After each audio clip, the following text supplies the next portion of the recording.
Sreebhumi block Congress কমিটির আজ এক সাংবাদিক বৈঠক করে স্থানীয় রাস্তাঘাটের বেহাল দশা নিয়ে তীব্র ক্ষোভ প্রকাশ করেছে।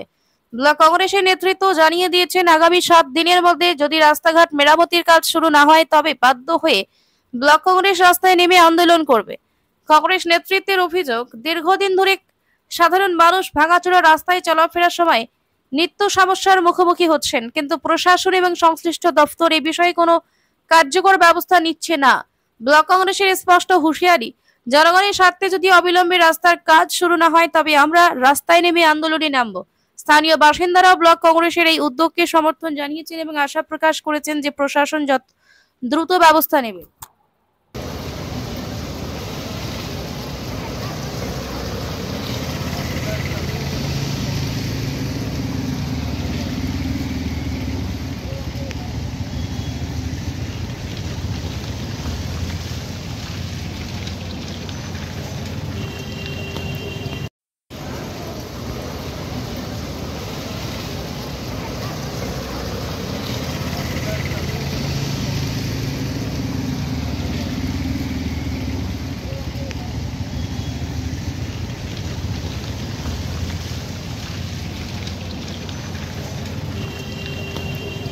প্রথমে তো বলবো যে শ্রীভূমি নাম দিয়ে এই হলো শ্রীভূমির মানে নমুনা।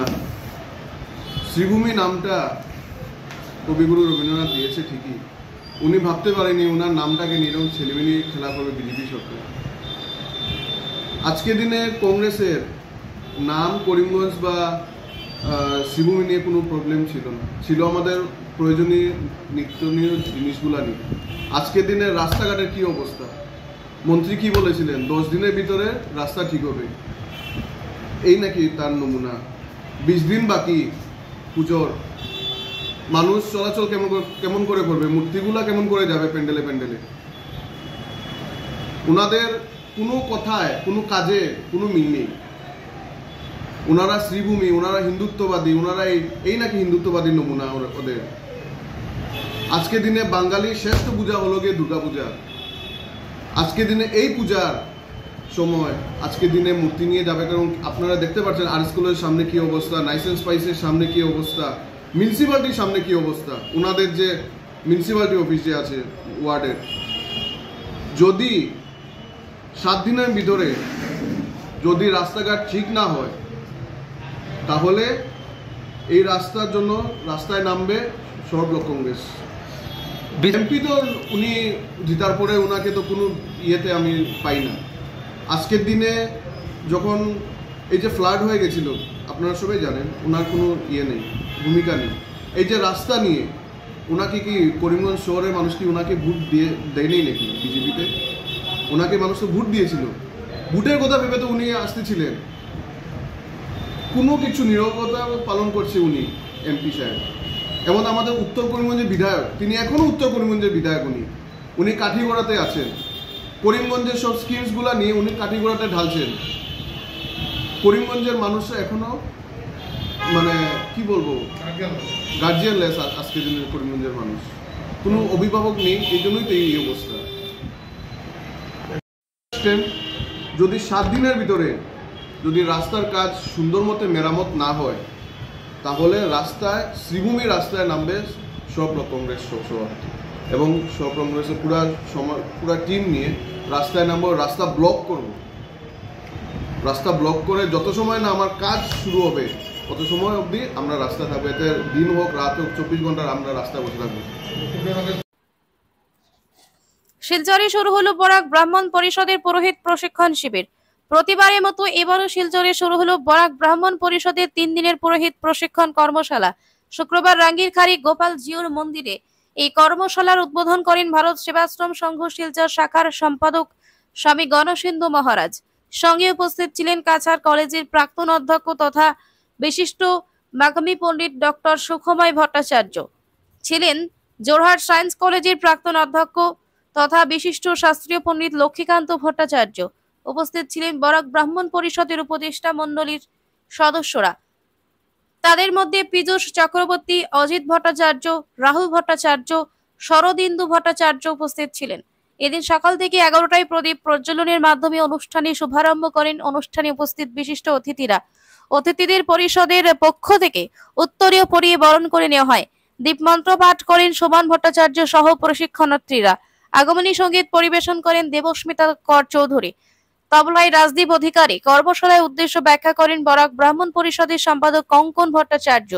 বক্তব্য রাখতে গিয়ে স্বামী গণসিন্ধু মহারাজ বলেন, বর্তমান সময়ে তরুণ প্রজন্মের অনেকেই এগিয়ে আসছেন শাস্ত্রীয় কর্মযজ্ঞে। সেই হিসাবে মন্ত্রের শুদ্ধতা রেখে মন্ত্রোচ্চারণ শ্রেয়, কেননা শুদ্ধ মন্ত্রোচ্চারণই পুজোর যথার্থতা। গুণ সিন্ধু মহারাজ তার বক্তব্যে পুজোর বিভিন্ন দিক তুলে ধরেন। পূজার বিশুদ্ধতা নিয়ে আলোচনা করেন। অনুষ্ঠানে প্রধান অতিথি ডক্টর সুখময় ভট্টাচার্য।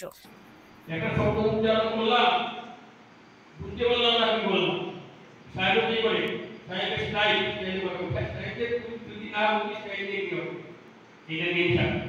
আর আমরা গীতা পাঠ করি, কর্মপাঠ করি, অহংকার করি, কম পাঠ করি, জীবনটা পাঠ করি, কিন্তু না হলো না। প্রতিটি শব্দের অর্থ যদি না থাকে, পাখির পাঠে আর আমার পাঠের রেসপন্সটা কোথায়? একটা পাখি উচ্চারণ করতে অর্থ দেয় না, রাম কথা বলে রাম কথা বলছে, আমরা উচ্চারণ দেখবি বলছি, এটা তো হবে না। এখানে আমাদের একজনের কথা আমি বলছি, নারদের কথা বলছি, গল্পটা বিশেষ করি। নারদ একদিন সন্ধ্যার সময় রাস্তা দিয়ে যাচ্ছে, হঠাৎ কিছু কাতর শব্দ, কান্নার শব্দ, শুনেছে। কাছে গেলে আপনারা কারা এত কান্নাকাটি করছেন আর বিকলাঙ্গ হয়ে গেছে আপনার শরীর? আমরা নাক লাগিনি 6,36,000 টাকা। এরকম অবস্থা কেন হলো আপনাদের? নারদ প্রশ্ন করছে। নারদের অশুদ্ধ গানের জন্য আমাদের এই অবস্থা হয়েছে। নারদের সঙ্গীতের সংস্কার, ওনার গানের জন্যই রাত লাগিয়ে আসছে অবস্থা। আমরা তো কত অপরাধ করছি, সঙ্গীত পাঠ করে ঠিক নাই। নারদের মতো ব্যক্তি যিনি সঙ্গীত শাস্ত্র লিখেছেন, সঙ্গীত ওনাকে বলছেন রাত লাগিয়ে, ওনার উচ্চারণ শুদ্ধ না হওয়ায় আমরা বিকলাঙ্গ। উনি বদল করলেন, আমি গান জানি না, ঠিক আছে, আপনাদের বিকলাঙ্গ শরীর আবার সুন্দর হয়ে উঠবে কি করে? বলছেন যদি শিব ঠাকুর গান গান নারদ গেলেন শিব ঠাকুরের কাছে, রাগ লাগিয়ে দুঃখিত হয়ে আছে, আপনি গান গাইলে হবে না। আমি তো গান গাইতে পারি, কিন্তু আমাদের সুরটা লাগবে। তিনি মনোরোগের গানে উপলব্ধি করতে হবে কিরকম মান লাগে। না যখন কি বুঝলেন, গায়ক না, শ্রোতাও না। উনি আবার হজম করলেন, বলে আমি তো গান গাইতে পারি, কিন্তু শ্রোতা লাগবে। শ্রোতাকে ব্রহ্মা আর বিষ্ণু শ্রোতা থেকে গাইতে পারে। শ্রীভূমি শহরের বেহাল জাতীয় সড়ক নিয়ে জেলা কংগ্রেস এবার আদালতে যাচ্ছে। রাস্তা নিয়ে আদালতে পিআইএল দাখিল করবে কংগ্রেস, এমনই ইঙ্গিত দিলেন প্রদেশ কংগ্রেস সহ সভাপতি তথা বরিষ্ঠ আইনজীবী হাফিজ রশিদ আহমেদ চৌধুরী। দীর্ঘদিন থেকে শহরের জাতীয় সড়ক বেহাল অবস্থা, আন্দোলনের পরেও রাস্তা মেরামতের কাজ হয়নি, তাই এবার আদালতের দ্বারস্থ হবে কংগ্রেস। শুক্রবার জেলা কংগ্রেস ভবনে এক সভার আয়োজন করা হয়। সেই সভায় কিছু সিদ্ধান্ত গ্রহণ করা হয়। এদিনের সভায় মধ্যমণি ছিলেন প্রদেশ কংগ্রেস সহ সভাপতি তথা বরিষ্ঠ আইনজীবী হাফিজ রশিদ আহমেদ চৌধুরী।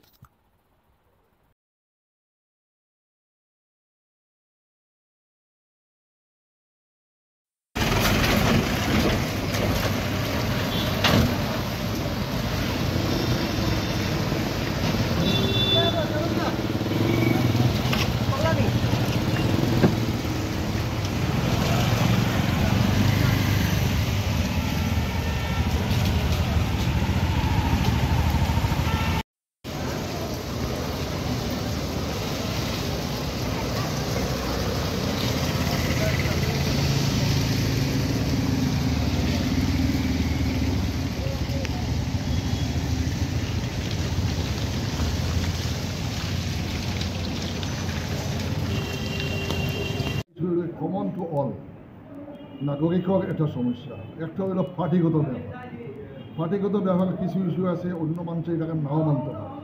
তো আমরা দুই ধরনের প্রোগ্রাম হবো, একটা হলো পার্টির লাইনে, এই জায়গাতে আমরা পার্টির ইস্যুগুলো দেখবো।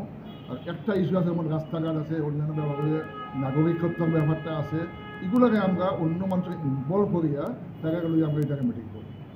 এই লিগেল সেলটা লইব, ডিস্ট্রিক্ট প্রেসিডেন্টের নেতৃত্বে তাই বইয়া এই জায়গা কীরকম করা যায়। আরেকটা খবর হয়েছে নাগরিককে লইয়া বইয়া একটা সিদ্ধান্ত লওয়া যে আপনারা যদি আগামীতে রাস্তাঘাটের ব্যাপারে একটা পিআইএল করা যায়, যত সাহায্য লাগে আমি করবো পিআইএল ব্যাপারে যদি করা যায় কিনা, যদি নাগরিককে তার সম্মতি দেয়। কিন্তু রাজনৈতিক মুনাফার ব্যাপার না, এটা হলো করিমগঞ্জের সামগ্রিক যদি নাগরিককে চায় সব ধরনের যে আমরা পিআইএল এটা করা দরকার, তো এই পিআইএল ব্যাপারের লগে আমরা রাজি আছি। এটা যে সাহায্য করা লাগে আমরা এটা করবো, এটা সিদ্ধান্ত নিয়েছি। আজ রামকৃষ্ণনগরে পতা বাবার স্থলে বিশাল ভিড় জমে। আনুমানিক 7,000-এর বেশি মানুষ উপস্থিত ছিলেন এই মহাসমাবেশে। পতা বাবার পক্ষ থেকে জানানো হয়েছে, আগামী 3 দিন কোনো নতুন পতা দেওয়া হবে না। পতা বাবার দিক থেকে স্পষ্ট করে বলা হয়েছে, এই 3 দিন নতুন করে পতা দেওয়া হবে না। তবে যারা ইতিমধ্যেই পতা পেয়েছেন তাদের পতা কার্যকর থাকবে। ভক্তদের চিন্তার কোনো কারণ নেই। সংগঠকদের বক্তব্যে আরো বলা হয়েছে যে সামাজিক যোগাযোগ মাধ্যমে ছড়ানো একটি গুজব আছে, পতা বাবার স্থলে একটি শিশুর মৃত্যু হয়েছে, যা সম্পূর্ণ মিথ্যা এবং দুষ্টু চক্রে ছড়ানো ভয়ের সৃষ্টি করার উদ্দেশ্য করা হয়েছে। এটি 3 দিন বন্ধ রাখার মূল কারণ নয়। বন্ধ রাখার কারণ হলো ভক্তদের সুরক্ষা ও প্রশাসনিক আধ্যাত্মিক বিবেচনা।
উপস্থিত হয়ে দেখলাম যে না, এখানে কোনো লোকের মৃত্যু বা এরকম কিছু ঘটেনি।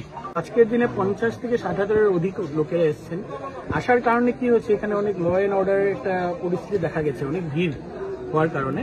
আর অনেকগুলো নিউজও বেরিয়ে গেছে যে এখানে অনেক লোকেদের মৃত্যু হয়েছে বাইরে। তো সেই দেখে আমরা এখানে উপস্থিত কিছু ঘটেনি, এখন অব্দি আমাদের কাছে কোনো খবর আসেনি এরকম। আর আমাদের বাবার সাথেও আমরা এখানে একটা আলোচনায় মিলিত হই। আর আমরা ওনাকে অনুরোধ জানাই যে 3-4 দিনের জন্য যদি আমাদেরকে উনি অল্প সময়সীমা বেঁধে দেন, এই সময়সীমার মধ্যে আমরা নতুন গাইডলাইন কি করে আমরা ভক্তদের সমাগমটাকে আমরা সুন্দর শিথিলভাবে পরিচালনা করতে পারি। তো আমার ডিসি স্যারের সাথেও কথা বলেছি। তো 3-4 দিনের ওনার থেকে আমরা সময় খুঁজে নিয়েছি, যাতে আমরা সুন্দর করে একটা সিস্টেমে পরিণত করে দিতে পারি। কয়দিন লাগাত বন্ধ থাকতে পারে? 3-4 দিনের আমরা আশা করছি যে 3-4 দিন তো বন্ধ থাকবে আমাদের, যতক্ষণ না উপস্থিত হয়ে দেখলাম যে না, এখানে কোনো লোকের মৃত্যু বা এরকম কিছু উঠে এসেছে। কি বলবেন সেই সব কথা সম্পর্কে?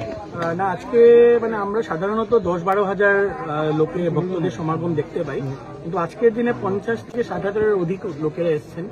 আসার কারণে কি হচ্ছে, এখানে অনেক ল অ্যান্ড অর্ডারের একটা পরিস্থিতি দেখা গেছে, অনেক ভিড় হওয়ার কারণে। আর অনেকগুলো নিউজও বেরিয়ে গেছে যে এখানে অনেক লোকেদের মৃত্যু হয়েছে বাইরে। তো সেই দেখে আমরা এখানে উপস্থিত হয়ে দেখলাম যে না, এখানে কোনো লোকের মৃত্যু বা এরকম কিছু ঘটেনি। এখন অবধি আমাদের কাছে কোনো খবর আসেনি এরকম। আর আমাদের বাবার সাথেও আমরা এখানে একটা আলোচনায় মিলিত হই।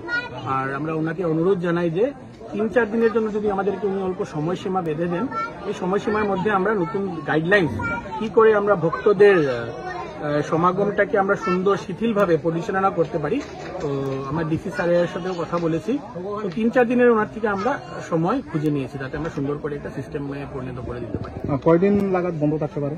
3-4 দিনের আমরা আশা করছি যে 3-4 দিন তো বন্ধ থাকবে আমাদের, যতক্ষণ না মানে সিস্টেমটা শিথিল হচ্ছে। তো 3-4 দিনের জন্য আমরা এটা সংগমনটা বন্ধ রাখার চেষ্টা করছি। তো যে কথা উঠে এসেছিল যে মৃত্যু হয়েছে, সেই কথাটা একটু সম্পূর্ণরূপে ভিত্তিহীন। এখন অব্দি তো আমি ভিত্তিহীনই বলতে পারি, কারণ আমি তো নিজে স্পটে আছি, প্লাস আমরা রামকৃষ্ণনগর সিভিল হসপিটালও ছিলাম এতক্ষণ।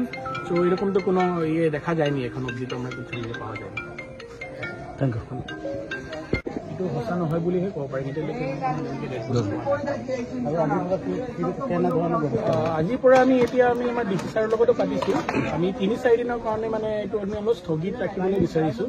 আৰু 3-4 দিনৰ ভিতৰত আমি অলপ ৰুলছ ৰেগুলেশ্যন গাইডলাইনখিনি অলপ বনাই ল'ম। তাৰ পিছৰ পৰা আমি আকৌ এইটো নতুনকৈ আমি জনাম আৰু ৰাইজক।